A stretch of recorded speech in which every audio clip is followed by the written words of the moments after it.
ওই যে ভাই আপনি খুব ভালো খেলোয়াড়, ওইজন্য আমি খারাপ খেলোয়াড় ভয়ে খেলতে চাই। তাহলে শুনে আপনি মেসি ভাই, রাতে যদি ঘুম না হয় না বলে ভালো কথা বলবেন। ভালো মতো কথা বলবেন। আপনি কেন কথা বলেন না। কথা বলতেছি আমি, কথা বলেন না। কলম নিচে নামাই কথা বলেন।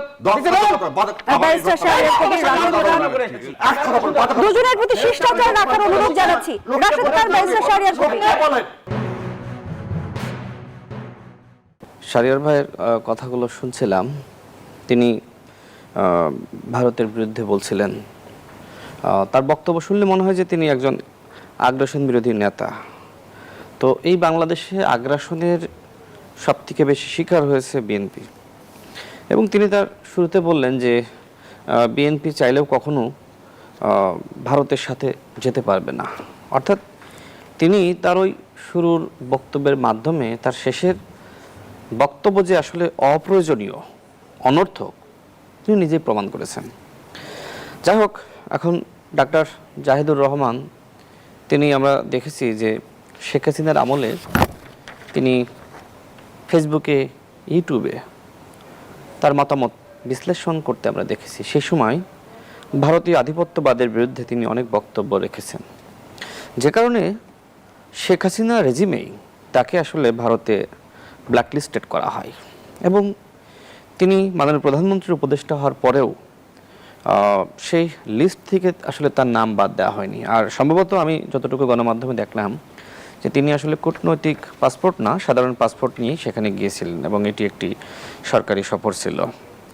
যাই হোক, আমরা মানুষ, আমাদের বক্তব্যে অনেক সময় ভুল হয়, এবং আমি জানি না আসলে ডক্টর জাহিদ কোথায় আসলে তিনি আসলে ভারতের পক্ষে বক্তব্য দিয়েছেন, আই ডোন্ট নো। হয়তো আপনার তার সব বক্তব্য ভালো লাগবে না, কারণ তিনি একসময় ফেসিবাদ বিরোধী লড়াইয়ে তিনি অনলাইনে জনমত তৈরি করার জন্য কাজ করেছেন। শাহরিয়ার কবির ভাইকে আমরা এখন দেখছি যে জামাতের পক্ষে তিনি অনলাইনে টকশোতে জনমত তৈরি করার জন্য কাজ করছেন। আমরা ফেসিবাদ বিরোধী লড়াইয়ে যদি শাহরিয়ার কবির ভাইয়ের এখনকার যে ভোকাল, ওই ভোকাল আমরা যদি পেতাম তাহলে খুব ভালো লাগতো। ডাক্তার জাহিদুর রহমানকে যেভাবে পেয়েছিলাম, আমাদের ব্যারিস্টার শাহরিয়ার ভাইকে আমরা সেই সময় পাইনি। আমার কাছে মনে হয় যে এরকম শাহরিয়ার ভাইরা যদি আগে থেকেই তাদেরকে আমরা এইভাবে সোচ্চার মাঠে বিপ্লবী বক্তব্য, আগ্রাসনের বিরুদ্ধে বক্তব্য পেতাম না। আজকে কি আপনার শুনেন, আমাকে প্রথম কথা না না, আগে ভালো এক মিনিট আমাকে বলেন। আজকে যদি আমি জানতাম আপনি আসছেন, আপনি এখানে প্রশ্নটা কি ভারতের বিরুদ্ধে বলতে আসছেন না শাহরিয়ার কবিরের বিরুদ্ধে বলতে? আমি জানলাম আপনি তো শাহরিয়ার বিরুদ্ধে জানেনই না।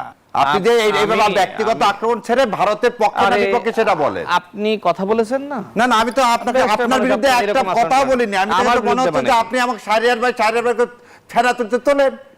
আপনার তো আপনি তো ওই জন্য যোগদান করছেন, আর তো কোনো কথা নেই, বলে দেন। এবার শুনে যাচ্ছি, উত্তেজিত হচ্ছেন। আপনি এই ব্যক্তিগত কাজটা কন্টিনিউয়াস করে যাচ্ছেন। ব্যক্তিগত কাজ মানে কি? আপনাকে কি এই জন্য অ্যাপয়েন্ট করছে হ্যাঁ, আপনাকে কি এই জন্য আপনাকে আমাকে অ্যাপয়েন্ট করছে? হ্যাঁ, তাই তো মনে হচ্ছে। তাই তো মনে হচ্ছে আন্দোলন আমি রাশিদ করেছি, আপনি শাহরিয়ার কবির করেন নাই। না না, শোনেন, আপনি হঠাৎ করে আপনি যে লোকটা যে ছিলেন আমাদের সাথে সহযোদ্ধা, হঠাৎ করে আপনার এই ভুল পাল্টালো কি জন্য? এটা তো আমাকে আপনি বলেন। আপনাদের কথায় কথায় মানে এত ঠুনকো জিনিস কিনা শোনেন, আপনি তো রয়ের এজেন্ট হতে পারেন। আপনি যে এইভাবে রয়ের বিরুদ্ধে বলছেন, রয়ের প্রশিক্ষণ তো এমন হতে পারে যে আপনার আসলে রয়ের প্রকৃত এজেন্ট হয়ে কাজ করার জন্য আপনাকে বলছে যে রয়ের বিরুদ্ধে বেশি বলতে। এটা খুবই ভালো, এটা ভালো জিনিস। আমি খুব খুশি হব যদি আমি রয়ের এজেন্ট হতে পারি। আপনি ভুলভাল কথা বলবেন আর সেটা উত্তর দিলে বলবেন ব্যক্তিগত আক্রমণ। মানে কি? তাহলে এইখানে আমি কেন আসছি? কথাটা বলেন, আপনি আপনার কথাটা বলেন।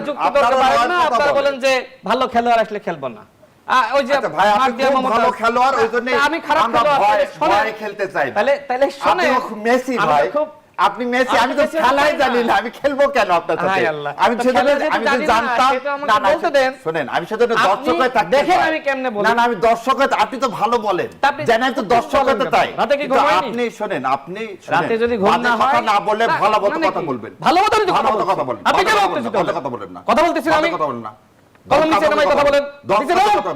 ব্যারিস্টার শাহরিয়ার কবির, ব্যারিস্টার শাহরিয়ার কবির, রাশেদ খান, আমি দুজনের কাছে অনুরোধ করছি। ব্যারিস্টার শাহরিয়ার কবির, রাশেদ খান, ব্যারিস্টার শাহরিয়ার কবির, রাশেদ খান, দুজনের কাছে অনুরোধ করছি দুজনের প্রতি শ্রদ্ধা রেখে কথা বলুন। ব্যারিস্টার শাহরিয়ার কবির, রাশেদ খান,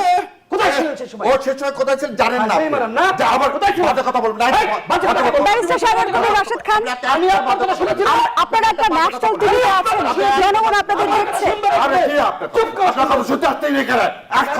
দুজনের প্রতি শিষ্টাচার রাখার অনুরোধ জানাচ্ছি।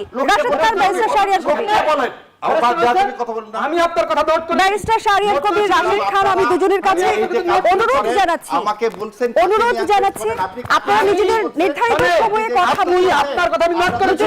আপনি কেন আমাকে আক্রমণের জায়গায় আমরা না যাই, আমি কি তার কথা সঙ্গে কথা বলেছিলাম? ব্যক্তিগত আক্রমণের জায়গায় আমরা না যাই, দুজনের আমি তার কথা দেখে আমরা কথা আমি বলি। তার কথা আপনাদের কাছে তো এতটুকু, আপনাদের কাছে তো এতটুকু এক্সপেকটেশন দর্শক রাখেন। আমি তো তার কথা আমি নোট করেছি, তাই না? আপনারা যখন কথা বলেন কেন আমাকে ব্যক্তিগত, আপনি আমাকে কেন রয়ের এজেন্ট বললেন? দেশের প্রতি আছে, কেন রয়ের এজেন্ট বললেন? জনগণের প্রতিও আছে। আপনাকে আমাদেরকে দেখেন, ও তাহলে কি বলছে আপনাকে? রেকর্ড করে দেখেন, প্রথমে বলেন কি আপনি আমাদের আপনি দেখেন। এইখানে আমি আসছি কেন? এখানে আসছি কি আপনার কথা আমি শোনার জন্য, আপনার কথার উত্তর দেব আমি তো আমি? জনগণকে বলতে চাই, আপনার আপনি কথার আমার উত্তর কথা দিতে গেলে উত্তর যদি দিবেন।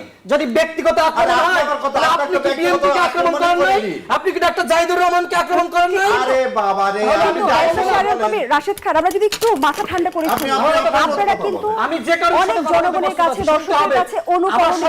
আপনাদের কথা আমি আপনার সাথে একটা কথা বলি। ব্যক্তিগত আক্রমণের জায়গা আমরা একদম না চাই। আমরা চাই যে আমরা সুন্দর করে ডাক্তার জাহিদুর রহমান, আপনি সালাউদ্দিন আমি একটা সম্পর্কে বলেছেন, বিরতি বলেন না? নিচ্ছি, আপনাদের রাষ্ট্রপতি সম্পর্কে বলেছেন, আমি উত্তর দেব না? বিরতি